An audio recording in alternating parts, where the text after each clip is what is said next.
Piti babi gan yo, wey. Rolando Studio.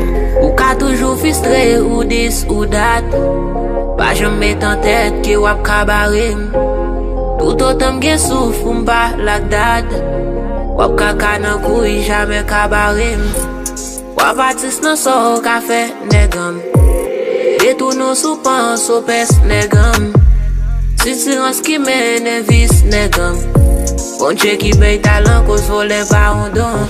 Si va nou i bak alot. Pap ka gen blok daye mou dot la nan men nou. Nou viv gran elaj, vi zero ak raj. Tout san devle gen yo deja nan men nou. Nou kon tout street nou gen prestans nou ila tou le nivou. Pa bezo sal kon ak bel rad pou fo en ka fon golo.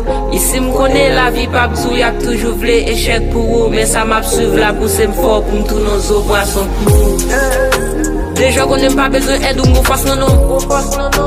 Tout san devle gen ou m fe wak poch am fe nou. E gen m kap fet isi m konen son ane gen. Yo ane ki ou devle fistre fwem i bab kalot.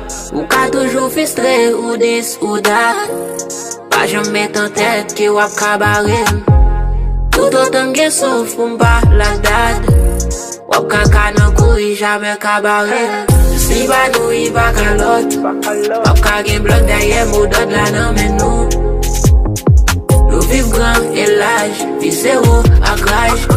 Tout san devle gen yo deja nan men nou. Toujours chercher barre blanc, mais ça me vle a abaki. Ti l'homme pas qui pour voir les Sénégal les a capaji. C'est si yo vle m kapa baki, l'aime bite m kon ko pour ma pied. M god la bam santé le bam talent, comment on vle pour m pas happy. Fait que toujours se fait comparaison, nous fait bruit bombe, on fait bruit bêta. Nèg yo raine pas pour qui raison pour nous river, nous dormi bonnet, nous lever ta. Ça vle barre c'est yo pas ka, yo ban ti bête tempérament fatra. Pas boy ici c'est nous qu'a fait causer, c'est pas nous le pas l'autre ici nous c'est l'état, nous c'est l'état. C'est là nous vle tester quand yo, talent nous belle ta copan yo, nous ta blanc yo, même sous ta fréquent pas oser comparer même sous un mi-temps yo. Déjà nous fort, et puis nous sous besoin vibe, c'est son point route, ou bien où les petits pas migrants yo, ouais.